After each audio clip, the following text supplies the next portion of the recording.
नमस्कार. Theatre India कंपनीच्या podcast सिरीजच्या नव्या एपिसोडमध्ये तुम्हा सगळ्यांचं स्वागत आहे. आज आपण अशा जगात जगत आहोत जिथे युद्ध ही केवळ इतिहास पुस्तकात वाचायची किंवा दूरवरच्या बातम्यांवर पाहायची गोष्ट राहिलेली नाही. सध्या आपण आजूबाजूला पाहिलं तर जग कमालीचं विस्कळीत आणि तणावाखाली असल्याचं आपल्याला जाणवतं.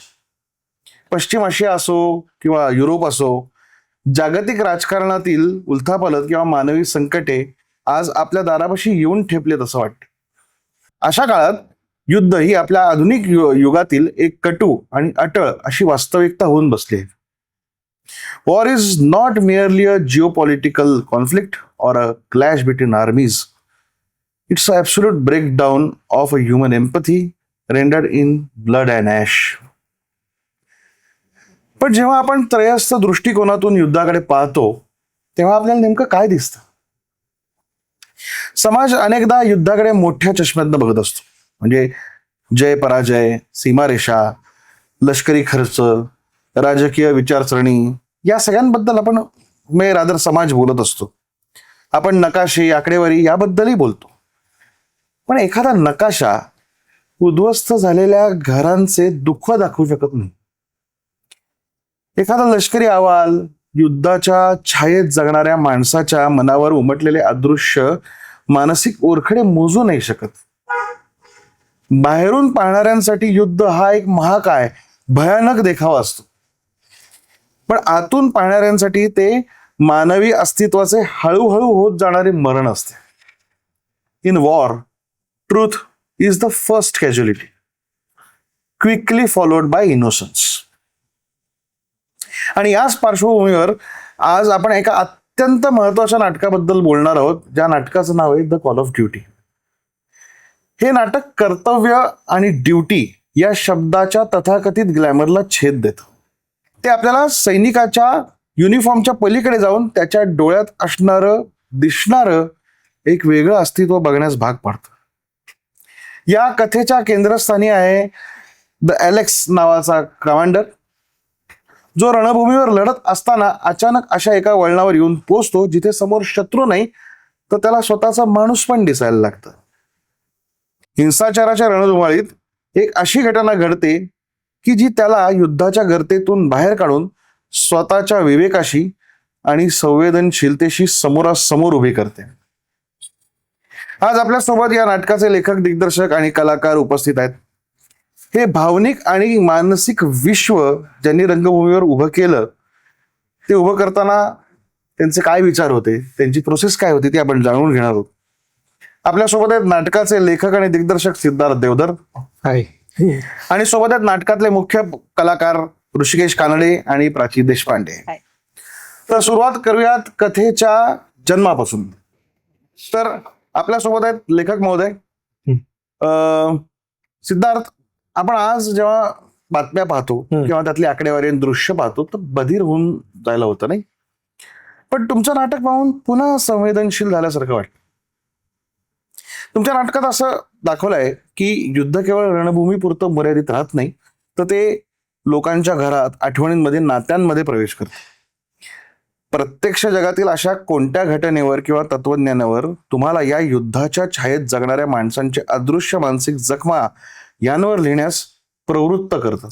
वाव, खरंच अमेझिंग प्रश्न आहे. म्हणजे प्रवृत्त करणं म्हणण्यापेक्षा मला असं वाटतं की त्याची जाणीव कुठपासनं होते किंवा कधीपासनं त्या निणिवेमध्ये यायला लागतं युद्ध हे.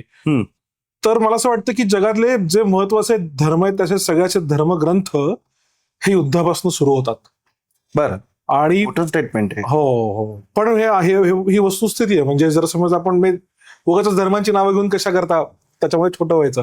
पण अर्थात जर का आपण कुठलंही बघितले तर ते म्हणजे लहानपणापासून आपण त्याच्यामधलीच नीतिमत्ता, म्हणजे धर्मग्रंथ काय युद्ध करा असं सांगत नाहीत. अर्थात धर्मामध्ये त्याच्यामधली नीतिमत्ता कशी माणूस म्हणून मी त्या गोष्टींकडे कसं बघायचं, युद्धाकडे कसं बघायचं, आणि म्हणून त्यातनं मी माणूस पण कसं शिकायचं, ह्याची शिकवण धर्मग्रंथ देत असतात. कोणते धर्मग्रंथ? बरोबर बरोबर, अगदी बरोबर. म्हणजे नीती मूल्य, म्हणजे तुम्ही मगाशी जे वाक्य ह्याच्या ओळखीसाठी नाटकाच्या ओळख करून देण्याचं खूप सुंदर वाक्य आहे ते. म्हणजे युद्धामध्ये सगळ्यात मोठी कत्तल होते ती म्हणजे वस्तुस्थितीची. खरी गोष्ट. वास्तवाची अगदी आणि खरी गोष्ट. नंतर इनोसन्सची. मग इनोसन्स हा कुठे असतो तर इनोसन्स हा समाजात दडलेल्या प्रत्येक गोष्टीमध्ये असतो आणि युद्धामध्ये त्याला मरावंच लागतं. हम्म. युद्ध म्हणलं की त्याचं मरण अटळ आहे, कारण युद्धामधल्या ज्या इकॉनॉमिकल गोष्टी आहेत, इकॉनॉमिक्स बेसिकली देशांचं राजकारण, देशांचं इकॉनॉमिक्स, ह्याच्यापेक्षा सगळ्यात महत्वाचा आहे तो आहे मानवी मृत्यू. आणि तो खूप भीषण आहे. म्हणजे वस्तुस्थिती पाहायला गेलं तर या जगात आतापर्यंत जे सामान्य नागरिक आहेत, हम्म. सामान्य नागरिक ज्यांचा युद्धाशी तसा पाहायला गेला तर काहीही काडीचाही संबंध नाही. हम्म. केवळ त्यांचं राष्ट्रीयत्व किंवा धर्म किंवा त्यांची भाषा किंवा त्यांचा प्रांत हे केवळ एकमेव कारण असावं त्यांच्या मृत्यूचं कदाचित. हम्म. अशा लोकांची संख्या आहे 7 अब्जाहून अधिक, माय गॉड. जी आजच्या आपण राहत असलेल्या जगाची लोकसंख्या आहे. म्हणजे जेवढे जगतायत लोक तेवढेच सामान्य नागरिक आजपर्यंत युद्धामध्ये कधी ना कधी मेलेले आहेत. हे खूप भीषण वास्तव आहे. आणि जेव्हा आमच्या समोर हे वास्तव आलं आणि जेव्हा आपण म्हणून अनेकदा तर आजचीच घटना बघा ना, आज आपल्याला सोन्याचे दर, शेअर्सच्या पडलेल्या किमती, भारतातनं परदेश गुंतवणूक जातीये ह्या बातम्या, त्याच्यानंतर बेरोजगारी वाढतीये, अनेक गोष्टी, अनेक कंपन्या कट ऑफ करतायत त्यांची लेबर किंवा मॅनपॉवर. आणि ह्या सगळ्या दृष्टिकोनातनं आपल्याला युद्ध आपल्या घराघरात आपल्या जवळजवळ वाटायला लागतं, परंतु त्याचं वास्तव जे भीषण आहे ते तेवढ्यापुरतं मर्यादित नाहीये. बरोबर आहे. मी म्हणत नाही की गॅस संपणं ह्याच्यामध्ये हे भीषण वास्तव नाही, ते भीषण वास्तवच आहे, पण ते मृत्यू इतकं भीषण नाही असं मला म्हणायचं आहे. आणि ते अनुभवत असताना या नाटकाच्या माध्यमातून असं वाटलं की आपण माणूस म्हणून याच्यावरती काही ना काहीतरी संवेदना तर व्यक्त केली पाहिजे की नाही. अगदी खरं आहे. म्हणजे आपण संवेदनशील स्वतःला कधी म्हणवतो किंवा संवेदना जागृत असलेला व्यक्ती कधी म्हणवतो, ते जेव्हा आपल्याला त्या संवेदनांप्रती काही ना काहीतरी जाणीवा तयार होतात. खरं आहे. आणि युद्ध म्हणल्यानंतर त्याची क्रूरता म्हणल्यानंतर त्याच्यातनं येणाऱ्या इतक्या दुष्कृती डोळ्यासमोर येतात आपल्या. खरं आहे. माणूस म्हणून की ज्या सर्वसामान्य नीतिमत्तेला जगून, नीतिमत्तेला डोळ्यासमोर ठेवून जगणाऱ्या माणसाच्या तत्वांच्या विरोधातच असतात अनेकदा. असंच आमच्याही त्या विरोधामध्ये होत्या असं वाटायला लागलं. खरं सांगायचं तर जाणीव तिथपास न झाली की जिथे सर्वसामान्य मृत्यूंचे आकडे डोळ्यासमोर यायला लागले, सर्वसामान्य माणसांच्या मृत्यूंचे आकडे, आणि ते भीषण होते. म्हणजे ज्याप्रमाणे तुम्ही म्हटलं त्याप्रमाणे आखाती देश म्हणा, युरोप म्हणा, तसं बघायला गेलं तर ईस्ट एशियामध्ये पण युद्ध चालूच आहे. म्हणजे म्यानमार आणि बँकॉक मध्ये जे युद्ध चालू आहे सध्या, बरोबर, त्याच्यामध्ये सुद्धा प्रचंड मनुष्यहानी होतीये. आणि ह्याचं कारण काय, तर ह्याचं कारण हे ज्याप्रमाणे आपण म्हणतो त्याप्रमाणे, ज्याप्रमाणे जगाचाच नियम आहे, आता याच्यामध्ये आपण काहीच करू शकत नाही खरं बघायला गेलं तर, पण तो नियम कशा दृष्टिकोनातून वापरायचा हे माणूस म्हणून आपल्याला उकल झाली पाहिजे असं आमचं म्हणणं आहे नाटकामध्ये. म्हणजे जो सर्वश्रेष्ठ आहे, ज्याच्याकडे सगळ्यात जास्त ताकद आहे, त्यांनी लोकांवरती, ज्याची कमी ताकद आहे त्याच्यावरती कुरघोडी करायची का, म्हणजे त्याला संपून टाकायचं का. खरंय. आणि जगाच्या राजकारणामध्ये हे योग्य असेल कदाचित, पण आम्हाला ते उत्तर योग्य नाही असं सापडलं नाटकाचा अभ्यास करत असताना. बरोबर. ती जाणीव खरं तर तेव्हा झाली, तेव्हा वाटायला लागलं की बाबा ह्याच्यावरती काहीतरी भाष्य केलं पाहिजे. आणि केवळ हे माझं भाष्य नाहीच आहे, ते अख्ख्या टीमचं भाष्य आहे. आणि अख्खी टीम ही ह्या विचारांनी, म्हणजे प्राजक्तनी ज्या पद्धतीनं म्युझिक केलं ह्याचं, ते म्युझिक सुद्धा त्यांनी अनेक प्रांतांमध्ये डोकावून पाहिलेलं म्युझिक आहे. आणि अनेक त्या म्युझिकचे पण रेफरन्सेस आहेत खूप सारे. म्हणजे नाटकातले लाईट्स, नाटकातलं म्युझिक, नाटकातली तंत्र ही सुद्धा त्या दृष्टिकोनातनं विचार करून आणलेली आहेत. म्हणजे केवळ लेखन असं म्हणता येणार नाही, पूर्ण एक जो संचाचा जो एक परफॉर्मन्स असतो किंवा जेव्हा ते नाटकाचं सादरीकरण होतं तेव्हा तो एक सार्वभौम नाटकाचा अनुभव हा त्या जाणीवेचा भाग आहे असं मला प्रचंड वाटतं. म्हणजे ही जाणीव मला खूप मनापासून आहे. हे सगळं अख्ख्या टीमचं एकनाथ हे श्रेय आहे की असा विषय आपण जगासमोर आता सध्या आणतो. आणि एक तुम्ही जे एक माध्यम निवडलंय ही कथा सांगण्यासाठी, ज्या कमांडरच्या भूमिकेतनं तुम्ही ही कथा सांगताय, ते माध्यम पण कदाचित अनोखं आहे.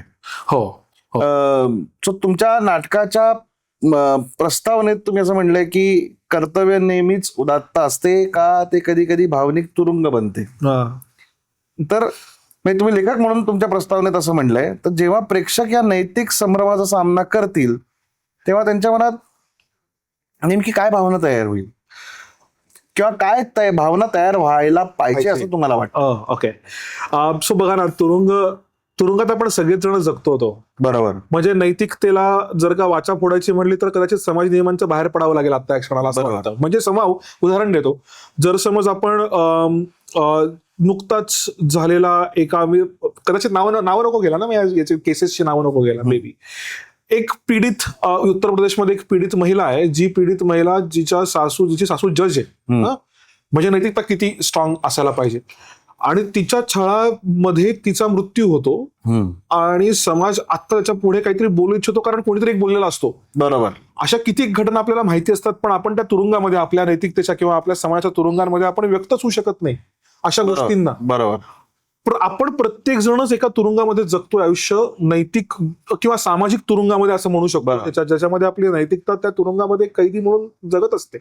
कदाचित अशी अवस्था झाली आहे जगातल्या अनेक लोकांची, असंख्य लोकांची, की जे प्रत्यक्ष युद्ध किंवा अशा कुठल्याही घटनेमध्ये नाही आहेत सहभागी, ते अप्रत्यक्षरित्या अशी जी व्यक्ती आहेत ते सुद्धा या सगळ्याशी झगडतायत. पण हे समजत असून सुद्धा ते त्या परिस्थितीकडे कानाडोळा करतायत. मग त्यातल्या काही लोकांनी या प्रश्नांना, या गोष्टींना वाचा फोडणं गरजेचं आहे. आणि ते कुठंतरी एक म्हणजे प्रेरणास्थान वाटतं मला, की ह्या नाटकाचा जन्म होण्यासाठी. करेक्ट. बरोबर. युद्ध कुठेही घडत असो, बरोबर, ते क्रूरच आहे आणि ते झेलाला मानवतेलाच लागणार आहे. ऍब्सोल्युटली. असं एक साधारण त्याच्या मागचा अगदी अगदी अगदी अगदी अप्रतिम. हाच विचार आहे. आणि प्रेक्षकांनी बाहेर काय घेऊन जावं, तर आम्हाला त्यांनी संवेदनशील होऊन जाणं एवढंच अपेक्षित आहे. वा. मग त्यांनी कदाचित ही आमची मत, म्हणजे आपली मत असतील, हे नाटक करताना, सादर करत असताना, हे आपल्या मतांमधनं आपण प्रेक्षकांपर्यंत पोहोचत असू, पण प्रेक्षकांनी स्वतःचं मत तयार केलं पाहिजे त्या संवेदनशील विचारांमधनं, असं वाटतं. म्हणून हा खरं तर नाटक हा घाट आहे. आणि म्हणून ह्याच्या शेवटाला पण आपण कोणताही विचार पोचवतोय असं होत नाही. तो शेवट प्रेक्षकांवरती सोडलाय, कारण ह्याची अपेक्षाच अशी आहे की एक असा वर्ग तयार व्हावा की जो ह्या विषयाकडे माझा काही संबंध नाही असा विचार नाही करणार. तो संवेदनशील त्या प्रत्येक मृत्यूचा विचार करेल जो या युद्धामुळे होतोय. कोणाचा तरी बाप मरतो, कोणाचा तरी मुलगा मरतो, भाऊ बहीण, कुठलं तरी नातं असतं, किंवा नात्याच्या पलीकडे जाऊन तो एक माणूस असतो आणि त्या माणसाला माणूस मारतो. ही माणुसकीची तर हत्या नाही ना. आणि ही माणुसकीची जर हत्या असेल तर मग काही जी चांगली अलेक्स सारखी माणसं आहेत कदाचित, आणि असे रेफरन्सेस खूप, महाभारतातला युत्सू काय करतो, सो युत्सूचं मतच असं असतं ना की मला न्यायाच्या दृष्टिकोनातनं किंवा धर्म, आता तिथे धर्म म्हणलाय उल्लेख, पण धर्माच्या दृष्टिकोनातनं म्हणजे काय, तर नैतिकतेच्या दृष्टिकोन, तेव्हा कुठला धर्म नव्हता. धर्म नव्हता. सो धर्म अधर्म म्हणजे योग्य अयोग्य असंच बरोबर होतं. सो योग्य जे मला वाटतं न्यायी आहे ते धर्म आहे. सो युथ सुद्धा तोच निर्णय होता की मला धर्माच्या बाजूने लढायचंय, मला न्यायाच्या बाजूने लढायचंय. बरोबर. आणि तसंच सम्राट अशोकही, तसंच इतर कित्येक अशी पण उदाहरणं आहेत की नाझी सैनिक ज्यांनी ज्यूजना मदत केली आहे पळून जाण्याकरता किंवा त्या कॅम्प्स मधनं वाचण्याकरता, असे खूप सारे उदाहरण आहेत. म्हणजे फुर्ट वेगलर नावाचा एक म्युझिक कंडक्टर होता, त्यांनी ज्यू लोकांचाच बँड केला होता, जो हिटलरचा सगळ्यात फेवरेट बँड होता. आणि ती सगळी लोक वाचली ना, ती 70 लोक वाचली त्या सगळ्या मुळे. आणि तसंच मला असं वाटतं की ह्या लोकांचं धाडस, या लोकांचं धैर्य, या लोकांची नैतिकता, कारण पूर्ण प्रस्थापनेच्या विरुद्ध जाणं हे खूप धाडसाचं काम आहे. म्हणजे हे केवळ केलं म्हणून असं नाहीये ना, तर त्या नैतिकतेला तेवढं समर्पण द्यावं, करावं असं वाटणारं माणूस हे दैवत्वाला पोचलेलं असं मला वाटतं. आणि आम्ही ते नाटक करत असताना, लिहित असताना, बसवत असताना पण अलेक्स दैवत्व ह्या विषयावरती पण आम्ही खूप जास्त चर्चा सुद्धा केली आहे. कारण त्या दैवत्वाला पोचल्याशिवाय त्याला योग्य अयोग्य, नीती अनैती किंवा नैतिक दृष्टिकोनातनं माझी भूमिका, माणूस, सैनिक, त्याच्या भावभावना, ह्या सगळ्या दृष्टिकोनातनं त्याचा एक पैलू, हा समजलाच नसता. बरोबर म्हणजे त्रयस्थ म्हणून तो जे बघतो स्वतःकडे बरोबर ते देवत्वाचंच लक्षण आहे की करेक्ट असं काइंड ऑफ. करेक्ट. तर आता आपण ॲलेक्सची भूमिका करणाऱ्या ऋषिकेशकडेच वळूयात. तुमचे पात्र एका बाजूला युनिफॉर्मची मागणी आणि दुसऱ्या बाजूला अचानक जागृत झालेला माणूस पण ह्यांच्यात अडकलेला आहे. रंगमंचावर ह्या भावनिक टोकांपर्यंत जाण्यासाठी तुम्हाला स्वतःतल्या मानसिक दृष्ट्या तुम्ही स्वतःला मानसिक दृष्ट्या कसं तयार केलं? खरं सांगू याचं श्रेय आता सगळं आमच्या लेखक दिग्दर्शकाला. कारण सिद्धर्थची हे माझं त्याच्यावरचं चौथं नाटक आहे, पण त्याची स्टाईलच इतकी चांगली आहे की त्याला जेव्हा एखादा विषय सुचतो तेव्हा तो कलाकारांना बरोबर घेऊन आम्ही एकत्रच तो विषय एक्सप्लोर करतो. म्हणजे पात्रांची चर्चा असू दे, ती गोष्ट असू दे, ते नाटक पुढे कसं घडत जाईल, त्याच्या सगळ्याच्या चर्चा आम्ही तासन तास पहिल्या क्षणापासून केली. त्यामुळे ॲलेक्स हे पात्र, त्याची मानसिकता, त्याच्या मनातलं द्वंद्व, तो प्रॉब्लेम, हे आम्ही एकत्र शोधलंय. 6 महिने आम्ही हा प्रवास सुरू होता.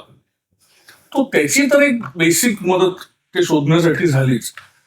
पण इथे ॲलेक्स हे एक पात्र नाही आहे ऍक्च्युअली, ती 2 पात्र आहेत. त्यातलं एक पात्र आहे खरा त्याची ड्युटी निभावणारा तो सैनिक, दुसरं पात्र आहे एक सामान्य माणूस, बरोबर, जो माणसाशी माणसासारखं वागतो, ही नैतिकता सांभाळणारा सामान्य माणूस.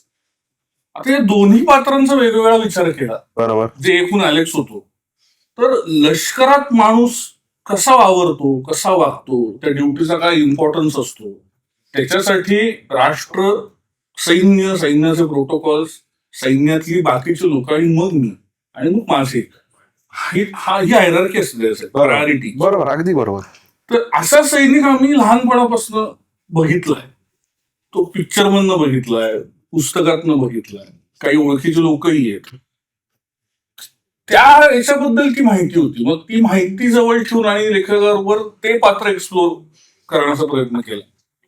दुसरीकडे ज्या युद्धाबद्दल आपण बोलतोय, एका सामान्य माणसाला आज, म्हणजे जेव्हा मला आठवतोय लहानपणी पहिल्यांदा हिरोशिमा नागासाकी बद्दल ऐकलं, एका अमेरिकेने कुठलाही विचार न करता, मी तर म्हणेन जनरेशन संपवल्या. म्हणजे जगले त्यांचं अवघड झालं. इतकं अमानवी, इतकं दुष्कृत्य, क्रौर्य एक देश करू शकतो, पहिल्यांदा तर विश्वासच नाही बसला. आणि लहानपणापासून शिवचरित्राचा अभ्यास करायची आवडच होती. त्यामुळे परकीयांनी महाराजांच्या काळात किंवा त्याच्या आधीपासून परकीयांनी जी भारतात आक्रमण केली, तेव्हा मानवाला ज्या पद्धतीनं संपवण्यात आलं, किंवा असे दुराचार आपण ऐकलेच नाहीत. तर हे तेव्हापासून ह्याच्याबद्दल प्रचंड संताप होता मनात, आणि तो त्रास तेव्हापासून होतो. आणि तेव्हापासून एक कळलं की ज्या माणसांनी एकीकडे पूर्ण जग ही पद्धत युद्धाची वापरत असताना एक माणूस असा होता ज्याने जगासमोर एक आदर्श ठेवला. त्याचा आदर्श आधी सांभाळला जातो की युद्ध 2 लष्करांमध्ये असतं, सामान्य माणसाकडे कधी संबंध नसतो. छत्रपती शिवाजी महाराजांनी हा पायंडा आयुष्यभर पाळला आणि जग त्याचा आदर्श दुर्दैवानं घेत नाहीये, तो घेतला पाहिजे. पण हेही माहिती होतं की अशी युद्ध होतं. बरोबर. त्यामुळे जेव्हा ही अशी युद्ध व्हायची तेव्हा एका सामान्य माणसाला होणारा त्रास तेव्हापासून अनुभवतोय, तो इथं बसलेला आहे तो त्रास आहे. बरोबर. त्यामुळे माणूस म्हणून सामान्य माणूस जेव्हा ॲलेक्स सामान्य माणसाच्या भूमिकेत येतो, तेव्हा कदाचित हा लहानपणापासून इथं रुतलेला रुजलेला तो संताप, तो त्रास आहे सामान्य माणसाचा, तो तिथे रंगमंचावर पेश करताना कदाचित ह्याच सगळ्या बॅकग्राऊंडची मदत झाली. पण देशाप्रती असलेलं कर्तव्य जेव्हा स्वतःच्या माणूसपणाचा बळी घेऊ लागतो, तेव्हा ती भूमिका जगताना काय वाटलं? म्हणजे अशा कुठल्या पाहिलेल्या किंवा वाचलेल्या भूमिकांचा आधार वगैरे होता का काय? एक्झॅक्टली. हा खूप इंटरेस्टिंग आहे की हे सगळे मी म्हटलं तसं, हे युद्ध, सामान्य माणसाची भूमिका, त्याला होणारा त्रास, संताप, हे सतत चालूच होतात अगदी लहानपणापासून. त्यातच लहानपणी एक जो आपणही मोस्टली सगळ्यांनी बघितलं असेल, चायना गेट नावाचं एक पिक्चर होतं. त्याच्यात ओमपुरी साहेबांनी एका आर्मी ऑफिसरची भूमिका केली. आणि असंच आर्मी ऑफिसरचा युनिफॉर्म, म्हणजे त्याची ड्युटी, आणि त्याच्यामध्ये आलेलं माणूसपण, आणि त्या माणूसपणापैकी त्यांच्यातनं एक कृती घडते त्याच्याबद्दल त्यांचं कोर्ट मार्शल मार्शल होतं बरोबर. आणि त्याच्यात त्याचा त्रास दाखवलाय, तो घालवण्यासाठी ते पुढे कसा संघर्ष करतो, त्याचा एक खूप परिणाम माझ्यावर प्रचंड झाला होता. वा. सुदैवाने ह्या नाटकात मला ते म्हणजे लिटरली ते इथंच होतं. आणि दुसरी अशीच एक भूमिका आहे जी खूप खोल रुजली, ती दुसऱ्या अर्थाने पण आहे. म्हणजे आतापर्यंत आपण बोलतो की सामान्य माणूस कायम योग्यच निर्णय नाही घेत, बरोबर बरोबर. तो उलटे पण निर्णय घेऊ शकतो.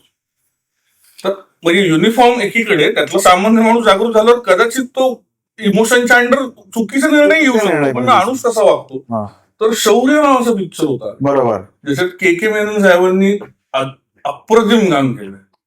अत्यंत देशप्रिय माणूस, पण माणुसकी निभावता चुकीचा डिसिजन घेतला जातो.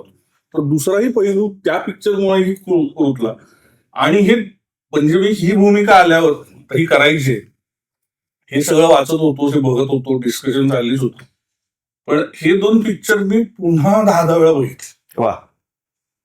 त्या भूमिका, त्याच्या मागची समज, हे सगळं पुन्हा रिवाईव्ह करण्यासाठी आणि नक्कीच या प्रोसेसमध्ये मग ते करताना जास्त फायदा झाला असं म्हणजे उपयोग झाला. वा. तर ती कामच तशी आणि नक्कीच त्याचे रेफरन्सेस घेतले पाहिजे. 100%. तर प्राची, आता तुझ्यासाठी एक प्रश्न आहे. मुळात तुझी भूमिका एक मजेशीर भूमिका आहे. म्हणजे अस्तित्वात नसलेल्या व्यक्तीचं किंबहुना एखाद्या व्यक्तीच्या मनाच्या कोपऱ्यात अडकलेल्या एखाद्या भावनेला पात्र स्वरूपात आणून ते जगायचं म्हणजे खरं तर कठीण काम आहे. आता व्यक्ती म्हणून तुझं मन आणि पात्र म्हणून त्याचं मन, ह्याचा समतोल कसा राखता आला तुला? मला असं वाटतं की ह्याच्यात सिद्धार्थने ज्या पद्धतीने नाटक लिहिलंय किंवा ती गोष्ट उलगडत गेलीये, आणि सिद्धार्थ एक डिरेक्टर म्हणून त्यांनी आम्हाला जी मुभा दिली होती आधी आमच्या इमोशन्स एक्सप्लोअर करायला, की आता हा एक ड्राफ्ट आहे, ही स्क्रिप्ट आहे, ती डेव्हलप होत गेली ऑब्व्हियसली. जसं म्हणजे काय काय अनुभव सगळ्यांनी सांगितलं त्याच्यात, की ती डेव्हलप होत असताना सुद्धा प्रत्येकाला एक मुभा होती की तुम्हाला याच्याबद्दल काय वाटतंय, हे इमोशन तुम्ही एक्सप्लोअर करून बघा. मग पर्स्पेक्टिव्ह वेगवेगळे असतील, ते आपण कसे क्लब करायचे किंवा त्याला कसं कुठला राईट पर्स्पेक्टिव्ह याच्यात सूट होतोय, ह्याचं एक फ्रीडम असल्यामुळे मला असं वाटलं की प्रत्येकाला ते ऑनेस्टली खूप एक्सप्लोअर करत आलं की मला याच्याबद्दल काय वाटतंय. किंवा आता तू म्हणालास तसं की अलेक्सच्या मनातली भूमिका, तर याच्याबद्दल मला अजून एक सांगावं असं वाटेल की एकतर जसे जसे प्रयोग होत आहेत, आता गेले 2 वर्ष या नाटकाची प्रोसेस सुरू आहे, तर जसे जसे प्रयोग होत आहेत, जसं जसं आम्ही वेगळ्या वेगळ्या गोष्टी करून पाहतोय, तसं तसं ते फुलत जात आहे, तसं तसं त्याच्या आम्ही पण सेन्सिटाईज होतोय, त्याच्याबद्दलच्या जाणीवा अजून अजून आमच्या स्ट्रॉंग होतात आणि अजून अजून आम्हाला कळत जाते.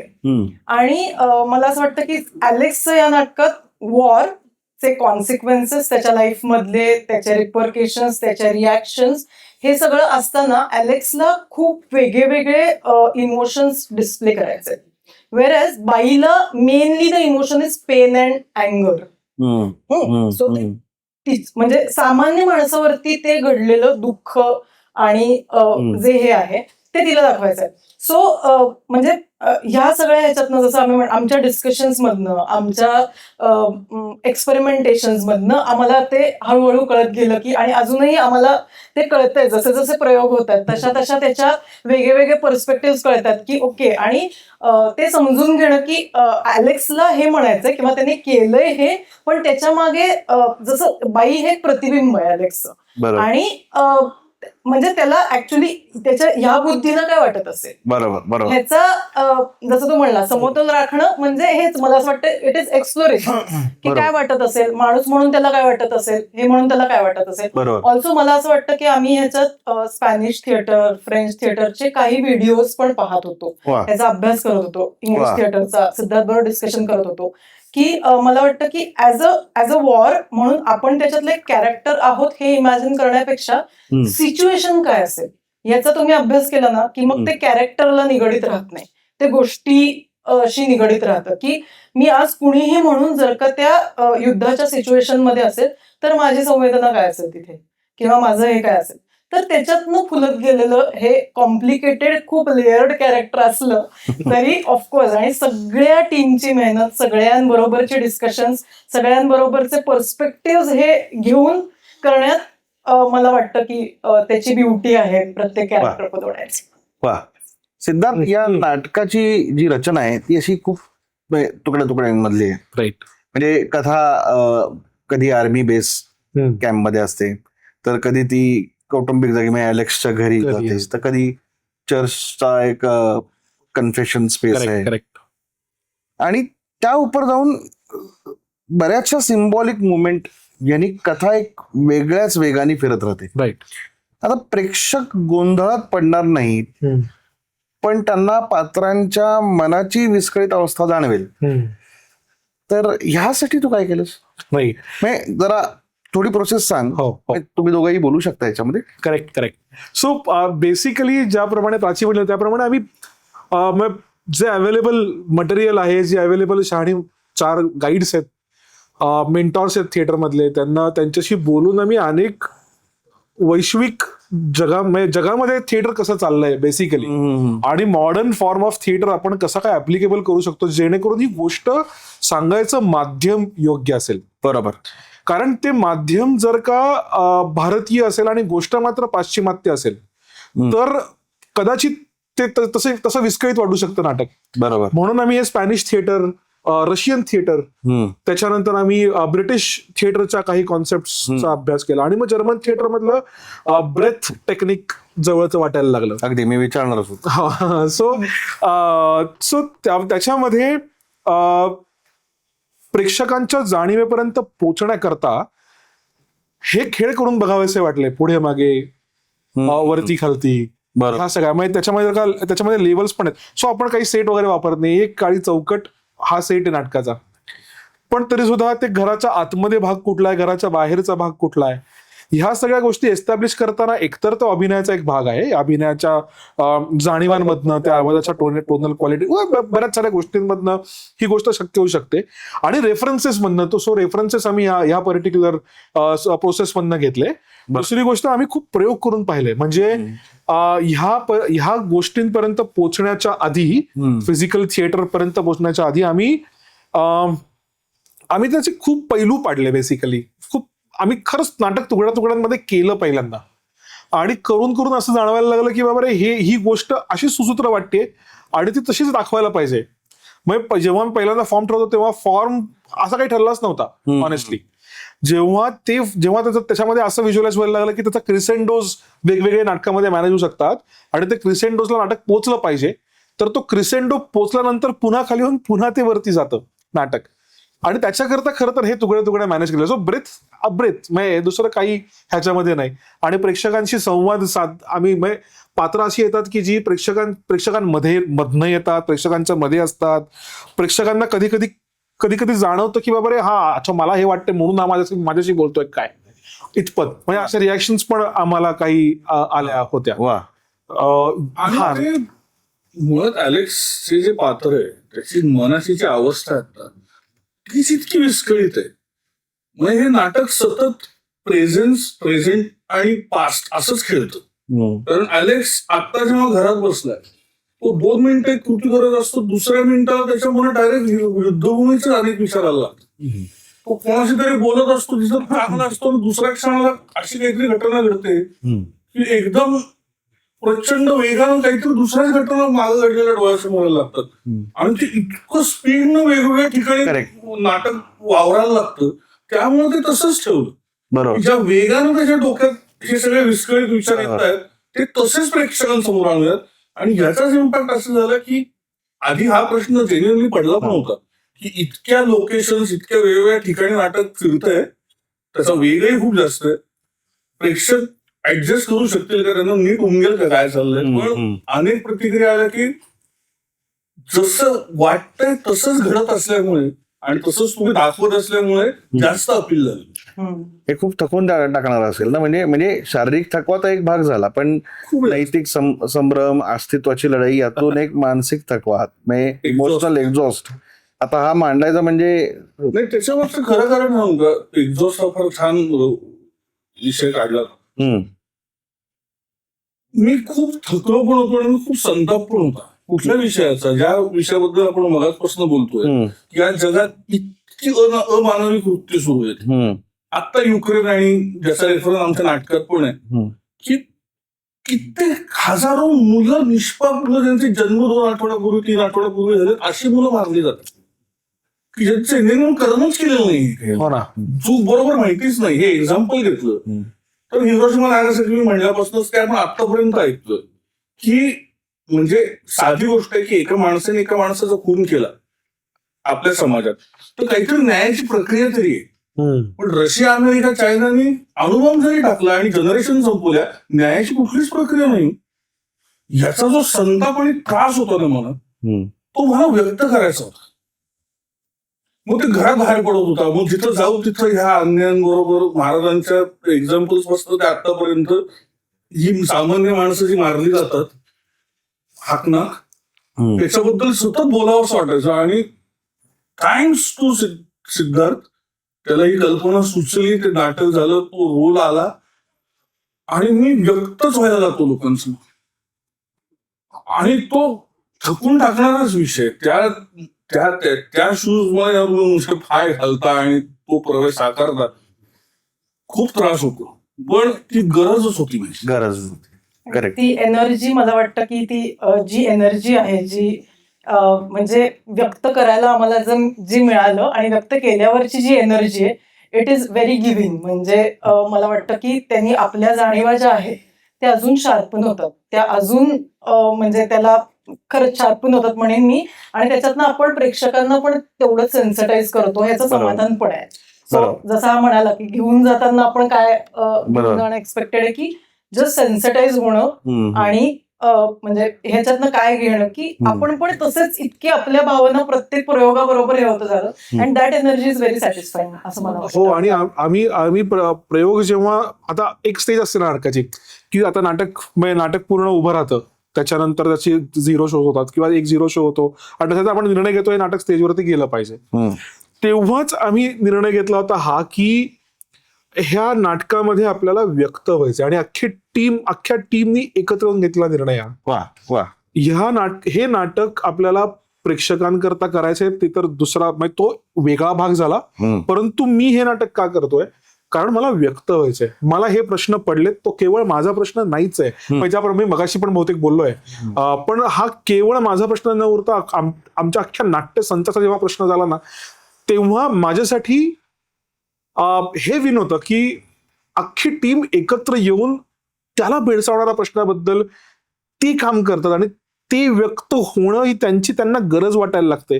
तेव्हा ते तशा ज्याप्रमाणे प्राची म्हणते त्याप्रमाणे जे धारदार आहे, म्हणजे जी जाणीवच धारदार आहे, जी प्रत्येक प्रयोगाला त्याला धार लावायचा रंधा चालूच आहे आणि ते संपणार नाही माझ्या मते. कारण हा विषय आम्ही इतका भीषण सत्यामध्ये जगतो किंवा जगलो किंवा आपण आत्ता जग म्हणून जगातले माणसं म्हणून जगणारी माणसं म्हणून आपण जगतो, तो फार भीषण आहे. त्यामुळे आमचं ठरलेलं असं होतं की दमलं थकलं हरकत नाही, व्यक्त व्हायचंय. हे आपल्या प्रेक्षकांची प्रतिक्रिया खूप महत्वाची आहे. ते म्हटले की कसं असतं ना, जाणीवा असतात सगळ्यांकडे, सेन्सिटिव्हिटी सगळ्यांकडेच असते, ती नसते असं तो भाव नसतो.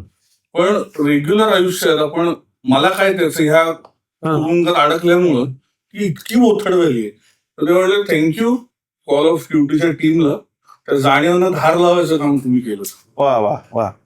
प्रेक्षक ऐकताय ना, मी पाहिलेल्या प्रेक्षकांची ही प्रतिक्रिया आहे की नाटकाबद्दल ते इतकं भरभरून बोलतायत, तर ज्यांनी पाहिलं नाही त्यांनी जरूर हे नाटक पाहायला पाहिजे. शेवटच्या प्रश्नाकडे येतो सिद्धार्थ. अगदी युद्ध अशी संकल्पना म्हणली की ती अशी बंदिस्त थिएटरमध्ये वगैरे मांडणं थोडं कठीणच काम आहे, नाही? बरोबर. आता सिनेमा वगैरे म्हणलं की भरपूर माध्यम, भरपूर टेक्नॉलॉजी वाटेल ते करता येतं. बरोबर. तर मग ते आव्हानात्मक नाही वाटलं का तुला? म्हणजे काही निर्मात्यांनी सहज मंजुरी दिली का तुला? आमचा निर्माता आम्हाला म्हणतो की सेट वापरा, सेट करा त्याचे. असं काय होतं ना, हे नाटकच मी ज्याप्रमाणे आपण आता बोलतो त्याप्रमाणे हे नाटक माध्यम म्हणून आम्ही वापरतोय व्यक्त होण्याचं. त्यामुळे प्रेक्षक सुद्धा ते म्हणूनच घेतो, कारण आपली भूमिकाच ही प्रेक्षकापर्यंत संवेदना पोहोचवण्याची असते. आणि ती संवेदना पोहोचवण्याकरता मला असं वाटतं हे नाटक हे माध्यम आणि त्या माध्यमात बसणाऱ्या काही गोष्टींचा वापर या नाटकासाठी केला गेलाय. जर का तंत्रज्ञान म्हणलं तर तंत्रज्ञानाचा मात्र आपण भरपूर वापर करतो. वा. आयुष्यात गेल्या 14 वर्षांमध्ये मी पहिल्यांदा लाल रंग स्टेजवरती असावा असं व्हिज्युअलाइज झालंय. आणि तो तो लाल डगला असं त्याला आपण त्या प्रकार त्या सीनला लाल डगला असं नाही ते फोडू नका, प्रेक्षकांना बघू द्या. प्रेक्षकांना बघू देते. सो तो एक सिक्वेन्स आहे. हा. आता सिनेमामध्ये कसं ते सिनेमा माध्यमामध्ये त्याच्या एकूण परिस्थितीला कसं तयार करता येईल तो प्रयत्न आम्ही फिजिकल थिएटरमधनं या नाटकामध्ये करायचा प्रयत्न केलाय. जेणेकरून असं वाटतं का मला प्रेक्षकाला की अरे ह्याचा सिनेमा व्हायला हवा, किंवा बरोबर कथा म्हणून वाटेल, बरोबर. प्रयोग बघितल्यानंतर ती भावना मात्र मरून जाईल. आणि तसा एकदम जबरदस्त प्रयोग करतो. आणि आमचे ऍक्टर करतात जरा बरं काम, अजून करतील ते असे पण अप्रतिम काम करतात. या नोटवर या नाटकातील अजूनही इतर जे कलाकार आपल्या सोबत आहेत, मी त्यांना आता इथे आमंत्रित करतोय. त्यांच्यासोबत आपण एक चटकन रॅपिड फायर राऊंड खेळणार आहोत. तर मी आमंत्रित करतोय सर्व कलाकारांना. तर मंडळी, आता आपल्या सोबत आहे कॉल ऑफ ड्युटीची संपूर्ण टीम, आणि आता आपण त्यांच्याबरोबर एक इंटरेस्टिंग रॅपिड फायर राऊंड खेळणार आहोत. सगळेच उत्तर देऊ शकतात. सो माझा पहिला प्रश्न आहे की ह्या नाटकातले सगळेच्या सगळे डायलॉग्स कोणाला पाठ आहेत? ऋषिकेश, श्रीराज. बर. टीम मध्ये सगळ्यात जास्त कोण बोलतो? श्रीराज. बर. न बोलता याचं उत्तर दिलं मी. वा वा. आणि असा कोण आहे की जो चुकीच्या एंट्रीज घेतो? चुकीच्या एंट्रीज. माय गॉड, बरेच लोक. तूच बोललेला बरा. म्हणजे काइंड ऑफ डान्सर्स प्रिसाइजली आता ऍक्च्युअली नाही आहेत, पण त्यांच्या एंट्रीज दरवेळेस वेगळ्या असतात. So सगळे म्हणजे ते इम्प्रोव्हायझेशन असते ऑन स्टेज, हा हा. त्याची एक मजा पण वेगळीच आहे. म्हणजे ते त्यांचा एक प्रयोग त्याचा करतात. त्यांचा एक वेगळा प्रयोग असतो तो. ते राईट मॅनर मध्ये ऍक्च्युली डान्स करत येतात. वा, वा, वा. क्या बात आहे. बरं, टीम मध्ये असं कोण आहे की जो जरा वेंदळ आहे आणि धांदळट आहे? तो जो दिसतोय ना, कोणताच चेहरा दिसतो. अरे सगळे प्रश्न तुझ्यापर्यंतच पोहोचतायत रे बाबा. बरं, मला सांगा की कोणाच्या हातात बंदूक दिली तर ती चालतच नाही? अगेन माझ्या मते श्रीराजच का रे, का ऋषिकेशची एकदा बंदूक चालीच होती, टाळ असा आवाज आला. So, हा म्हणजे ऋषिकेश एकदा त्यांनी पाकिटही फेकलं होतं. मी एका वेळेला मग जे काही सुचेल ते हातात येईल ते करतो. अच्छा. बंदूक सापडणं चालू नाटकाशी निगडीतच असतं. त्याला सूट होईल असंच काहीतरी. माझा रॅपिड फायरला कसं रॅपिड फायरला स्पॉन्टेनियस उत्तर असतात, तसं बरोबर. स्पॉन्टेनियस वा वा वा. बरं, टीम मध्ये असं कोण आहे की ज्याला गायची आवड आहे पण जो अजिबात सुरात गात नाही? हा, हे दोन समीर आणि श्रीराज. अच्छा, मला वाटलं प्रश्न होता गायची आवड आहे पण गाऊनच दिलं जातं, तर मी मी पण तुम्हाला गायची आवड आहे? वा वा वा. तुमचं नाटक चुकलंय का मग? किंवा नाटकात गायकाची भूमिका दिली. हा, असं असू शकतं. सो एक इम्पॉर्टंट प्रश्न की सिद्धार्थ ऍज अ रायटर का सिद्धार्थ ऍज अ डिरेक्टर? दोन्ही. दोन्ही बोथ. अरे वा, त्याचं एक बेटर उत्तर सिद्धार्थ दादा याचं ह्युमन. बापरे. इन्व्हेस्ट करायचं होतं तो ऑलरेडी. नाही म्हणजे रिअली तेच चांगलं उत्तर बट आहे. मोर सिद्धार्थाचा राईट. येस, इवन त्यांनी एक अशी एक म्हणजे खातरजमा करून घेतली की आता पॉडकास्ट मध्ये आपलं काही एडिट होणार नाही. आणि पुढच्या नाटकांमध्ये पण मीच अशी. इतकं चांगलं वाक्य त्यांनी बोलून घेतलं की आता हे एडिटच नाही होऊ शकत. आणि तू मगाशी प्रश्न विचारला तर जास्त कोण बोलतो तो तू प्रूव्ह करतोय. बर, तुम्ही ज्या पद्धतीने नाटक सादर करता तर ती सँडविचची पद्धत का जनरल आपण ज्या पद्धतीने नाटक सादर करतो ती पद्धत? Interesting question. हा, बोल. काही याच्या वेळेस प्रोसिनियम आणि इतर वेळेस जेव्हा इम्पॅक्ट किंवा जेव्हा आपल्याला प्रेक्षकांच्या जवळ जायचं असतं त्यावेळेस सँडविच. पण एक चूज कर ना, एक choose. What will you choose? एकच काहीतरी. मग त्या अर्थी मग सँडविच. मी पण सँडविच. सँडविच. सो एक मताने यांचं सगळ्यांचं मत आहे की आम्ही ज्या पद्धतीने नाटक करतो ती पद्धतच छान आहे. सो आता एक भविष्यासाठीचा प्रश्न, कॉल ऑफ ड्युटी फक्त मराठीत का कॉल ऑफ ड्युटी इतर भाषेत सुद्धा? वा, आय थिंक कॉलरेडी इतर भाषेत सुद्धा इतर भाषेत सुद्धा करायला पाहिजे. होऊ शकतं. युनिव्हर्सल विषय आणि युनिव्हर्सल प्रत्येकापर्यंत पोहोचेल ते. आणि मग तशी काही पावलं उचलली आहेत का? अशी आमची विनंती प्रोड्युसर आणि डिरेक्टरला. अच्छा, ठीक आहे. ती विनंती खातर जमा केलेली आहे. पॉडकास्टच्या निमित्तानं पुन्हा एकदा मी आठवण करून देतो की आमचे प्रोड्युसर आणि दोघांनीही म्हणून वा वा वा. तर मित्रांनो, ही होती कॉल ऑफ ड्युटीची टीम. मी सगळ्यांचे मनपूर्वक आभार मानतो की तुम्ही इथे सगळे आलात आणि अतिशय महत्त्वपूर्ण विषयावर तुम्ही सगळ्यांनी आमच्याशी चर्चा केली, दिलखुलासपणे बोललात, त्याबद्दल आपल्या सगळ्यांचे धन्यवाद. द कॉल ऑफ ड्युटी हे नाटक पडदा पडल्यानंतरही आपल्या मनात एक अस्वस्थ करणारा प्रश्न सोडून जातो. आपले कर्तव्य पार पाडण्यासाठी एका माणसाला स्वतःमधील माणूसपणाचा किती बळी द्यावा लागतो, आणि हे कर्तव्य पूर्ण केल्यानंतर या युनिफॉर्मच्या मागे नेमका कोणता माणूस उरतो? आज जेव्हा आपले संपूर्ण जग विविध संघर्षांशी झगडत आहे, तेव्हा अशी ही नाटकं आपल्याला आठवण करून देतात की युद्ध केवळ जय आणि पराजय यांनी मोजली जात नाहीत, तर ती सामान्य माणसांच्या आयुष्यावर उमटलेल्या भावनिक जखमांनी आणि ओरखड्यांनी ओळखली जातात. द कॉल ऑफ ड्युटीच्या संपूर्ण टीमला माझे मनापासून आभार आहेत. त्यांनी आज युद्धाकडे बघण्याचा एक वेगळा मानवी आणि संवेदनशील असा दृष्टिकोन रंगमंचावर आणला आहे. माझी प्रेक्षकांना मनापासून विनंती आहे की आपल्या आसपासच्या कुठल्याही थिएटरमध्ये हे नाटक होत असेल तर आवर्जून जाऊन बघा. हे नाटक जरूर सगळ्यांनी बघितलं पाहिजे. आजच्या भागात इथेच थांबूयात, तोवर विचार करूयात. धन्यवाद. उरा